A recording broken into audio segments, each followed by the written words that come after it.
How Your Woodworking Business Will Fail. Episode number 40.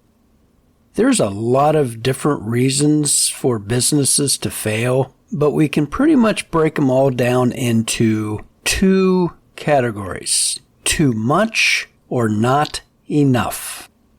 Hello everyone, my name is Roger Kugler. This is Working at Woodworking Podcast, where I encourage you and give you information so you can turn your woodworking hobby into either a part-time or full-time profession, serving your community with your woodworking skills.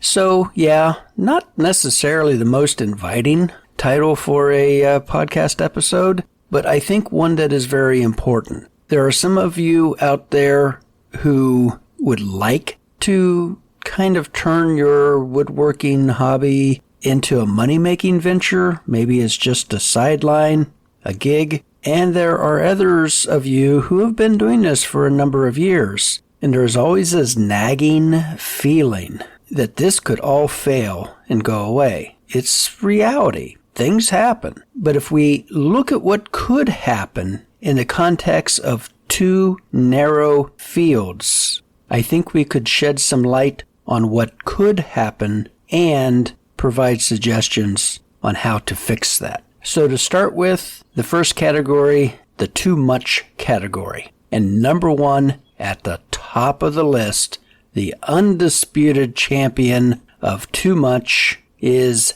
debt.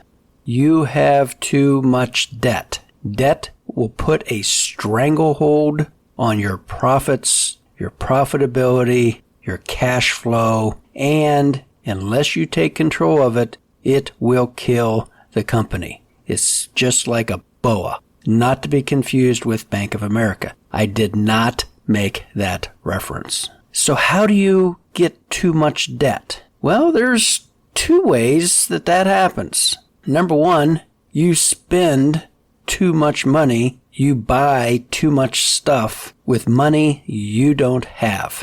You use credit. That good old 18.5% credit card that you were so thrilled to get in the mail. You didn't even have to ask for that. They just sent it to you. How did they send it to you? Because they pulled your name off of one of the 3 credit reporting agencies. If you don't want to receive endless credit card offers, freeze your credit. They can't get into it. If your accounts are frozen, go to the internet. It's really easy. You do not have to pay any money to have your credit reports frozen. Then you'll stop getting all that junk mail. So you have the credit card and you've been buying tools. It's thrilling. I am the first person to admit that you kind of get, the old heartbeat starts to go up, and the hormones, the cortisol, and all that other stuff starts to kick in whenever you're buying that Festool. But unless you're paying cash, this could really be setting yourself up for failure. The second way that you end up in debt is your bookkeeping sucks. You really don't know how much debt you're in. You have 2 or 3, 4 credit cards, and you've been paying the minimums, and you are kind of afraid to add everything up. This is a real warning sign, my friend. You need to get control of this, because it's not going to get better on its own. Do you know that if you pay the minimum amount on most credit cards, it will take you not just years to pay off that balance, providing you don't put any more on it. It will take decades to pay that off. Yeah, remember, you're playing with the most skilled, most professional, most successful marketers in the history of the world. Credit card companies. So how do you fix this? Honestly, the solution is pretty easy. Stop. Take out a pair of scissors and cut that credit card up. I could do an entire episode on credit cards. I will spare you that agony. Just saying, you've got to stop using the credit cards. I'm not a credit card fan to begin with, and unless you're paying that credit card off every single month in full, you've got a problem. And if you let this get out of control, it will sink you. And your bookkeeping, you've got to be on top of that. Don't let that run away. And just adopt the mantra, no cash, no buy. That will keep you out of debt. And for some more information on how to actually run your business, go back and listen to episode number 6, Financing Your Small Business. There's some real good information in there. You don't have to do it on the back of Mr. Visa or MasterCard. The second, too much competition in your area. What? Seriously? You think you have too much competition and that's why your business is failing? Where do you live? I mean, I started this entire podcast thing because I'm so frustrated that there's so few people doing this type of work. So I'm not totally buying that from you, that you have too much competition. Let's just say that you do. What do you do in a highly competitive market? You niche. You find some area that you can specialize in. The riches are in the niches. I can't say this enough.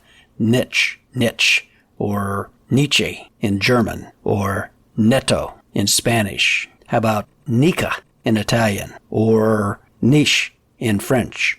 Wait, French? That's the same as in English. Oh yeah, I forgot. The English language, that's the language that follows other languages down dark alleys, mugs them, beats them unconscious, goes through their pockets looking for loose grammar. Sorry, I just had to throw that in. The riches are in the niches. Find something that you can specialize in, and that's where you're going to make your money if you're in a real highly competitive market. Other markets, maybe a more general, covering a broad area of services, your customers will tell you what they need. Maybe you're just not being flexible enough. Maybe you started out making charcuterie boards. You know, cheese boards, cutting boards. They got the fancy name, probably French. And you have made hundreds of thousands of these charcuterie boards. And you've been selling them online. You've been selling them at arts and crafts shows, and things are just great. And then it stops. No more buyers. Nobody wants charcuterie boards. Maybe the charcuterie board market is saturated and no one's buying these anymore. Woe is me. There's too much competition for charcuterie boards. Oh no, whatever shall I do? Well, this is called adapting to changing markets. You know, there's not very many people making a living making buggy whips anymore. You can still buy buggy whips. The market's not dead, but compared to 200-300 years ago, yeah, that has changed. And just like everything else, your woodworking business is going to change. What's really hot this summer may not even be around next summer. So you always have to be watching the markets and crawl out from under that rock you've been living under and pay attention to what's going on. Things always change. You know, if you're building cabinets and you've been building cabinets the same way for the last 12 years, you know, cabinets change.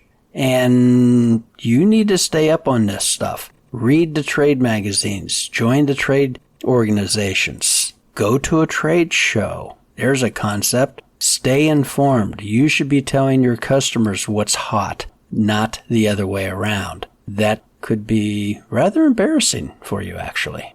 And if you're kind of in a quandary of what really you want to sell, go back and catch episode number 7, What to Sell, of the Working at Woodworking podcast. Number 3, too much business. Yeah, I said that. You have too much business, and it can cause you to fail. How does this happen? Charcuterie boards are really, really hot, and I am so far behind. It takes me so long to do these things. If I had a 1632 drum sander, maybe man, that would really cut my sanding time down. $1,500, $2,000, $2,500. I do have that new credit card. You know what they say, use it or lose it.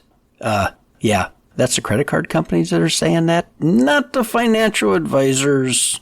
And that could be a real good investment of capital, of cash capital that you have. But the danger here is charcuterie boards may not be popular next year. You may use this machine for one product, and then that product goes away, and you're stuck with a machine that you may not use. Well, you could always, sell it if you're not using it. That's actually, good management. But there is that danger that you can think that you're really, really solving a problem by buying something, especially if it's on credit, and then that job goes away and you're stuck with something that you don't use anymore. So just kind of keep that in the back of your head.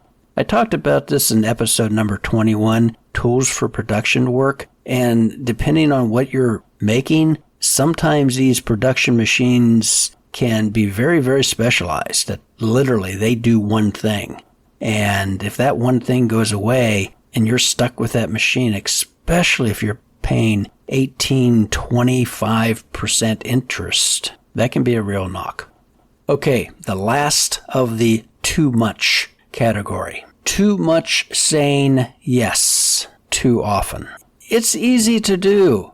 Man, I am a poster child for this. Yes, I can do that job. Yes, I can repair that. Yes, I can get to that. It will take me a little while. Yes, I can repair that canoe. It might be a year or 2 or 3.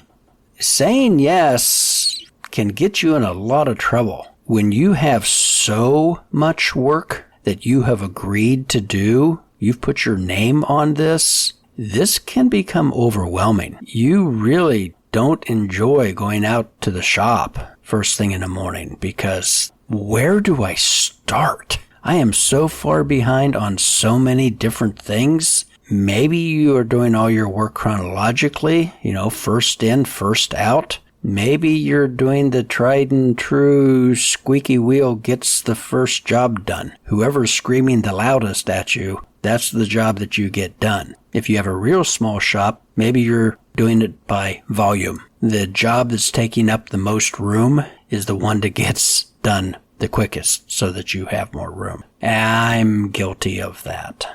So how do you fix too much saying yes? Learn the word no. I know it's a hard word to use. It's an easy word to say, but it's a hard word to actually put into use. But when you get overwhelmed with so much work, then you start getting burned out. And when you get burned out, nothing gets done. And one day, your spouse comes home and finds you curled up in a fetal position with a sharpened stick, guarding a stash of frozen Twinkies. I mean, it's not pretty.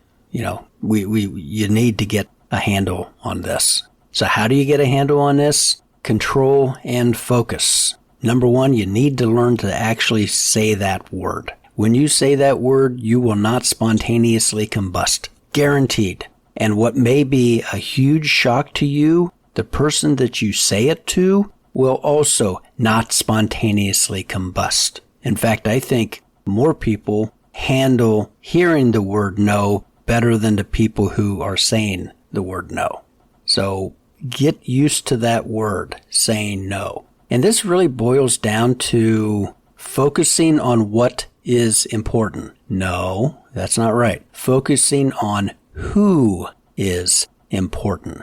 Your current customers. Because when you say yes to a stranger, it's the same thing as saying no, I don't have your job done to your customer. And if you don't take care of your current customers, you won't have to worry about future customers because you won't have any. So learn that word no. I'm sorry, I can't take on this job right now. I am so backed up. I have to work through my backlog before I could take on anything else. Well, when do you think that will be? I'm probably 6 months, maybe a year out.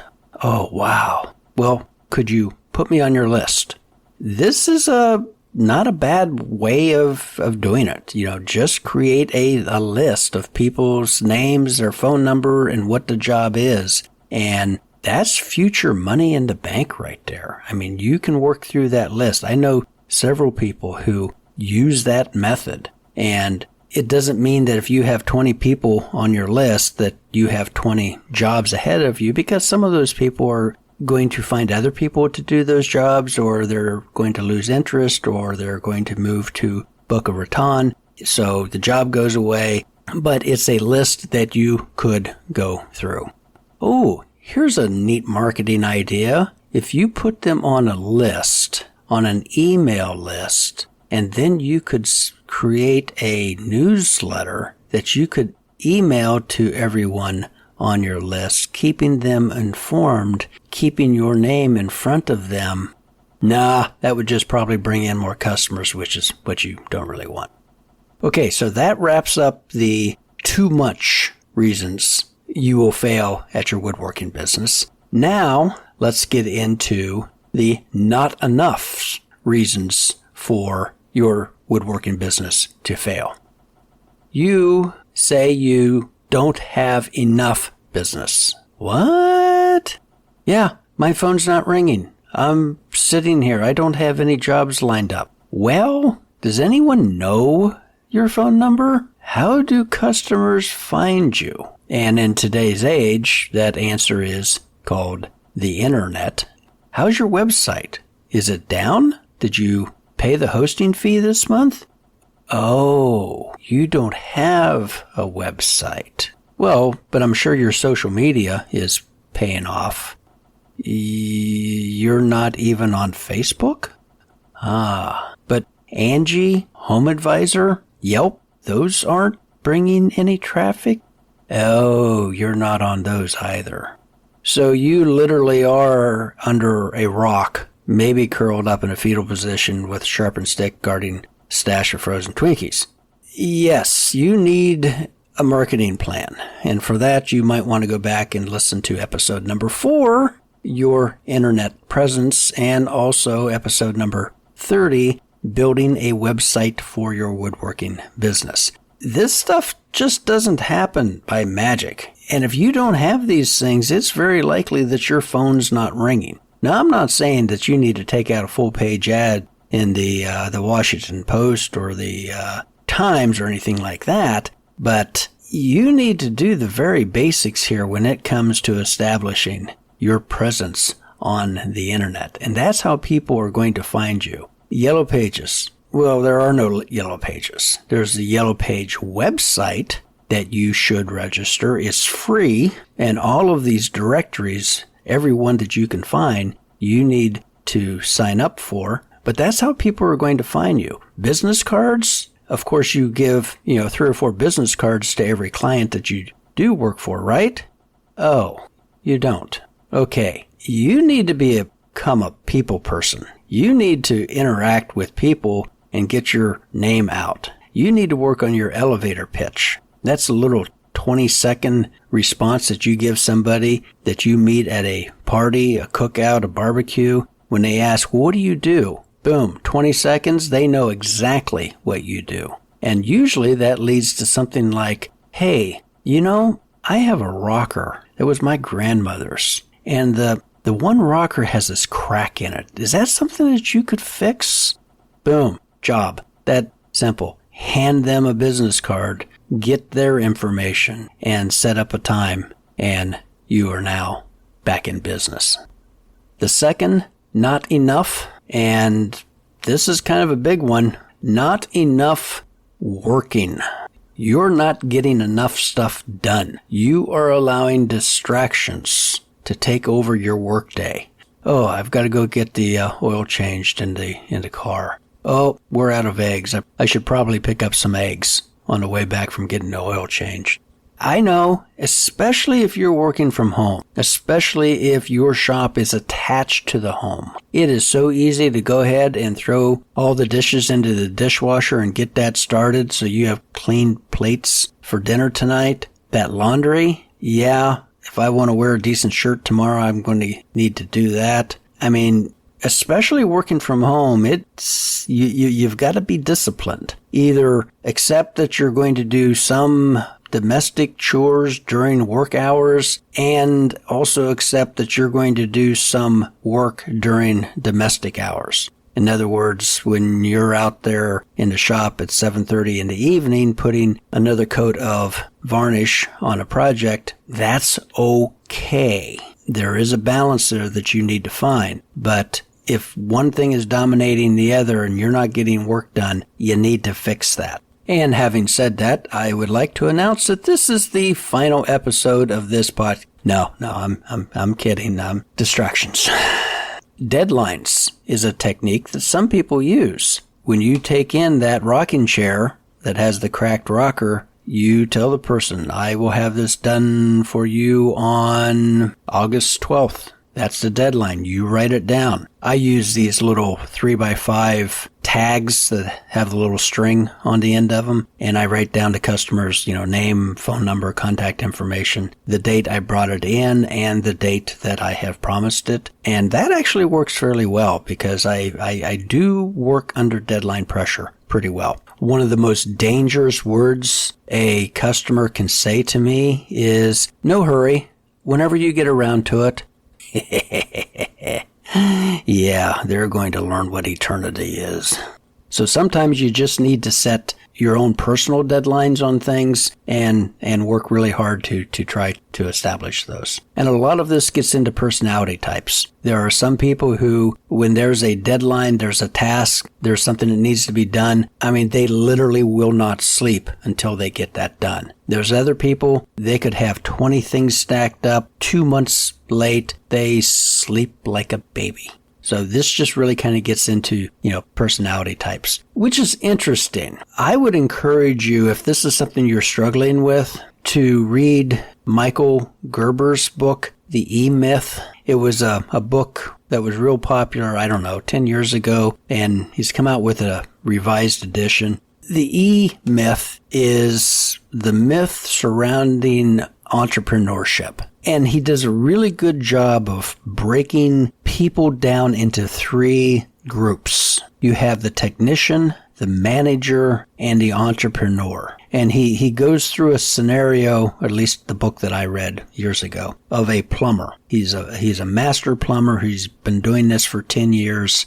Really, really good at his job. Not terribly happy with the boss. So he strikes out on his own. And then he discovers that not only is he a technician, the person who actually is getting the job done, but he's also the manager. I've had fights with my manager and I work alone, so I know that can creep up, but he's also the entrepreneur. He's the person who's trying to get this business off the ground and to become successful and to make money. And so you're all 3 of these people. And often that doesn't work out so well. You might be a manager in a plumbing company and decide to strike out and start your own plumbing company, but you're not really a technician. You don't really like actually doing the work. You're used to managing other people doing this work. So that sets up the problem there. And then, there's the entrepreneur. You want this plumbing business. There's a real need for this in the market. And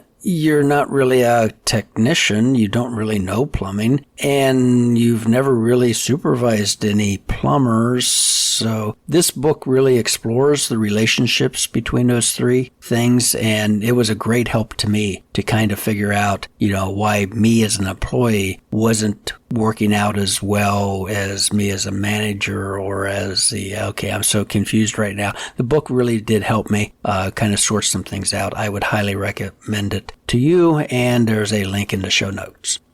Okay, the last of the not enoughs. I just don't have enough time to get all this work done. Ha! Who hasn't said that? Show of hands.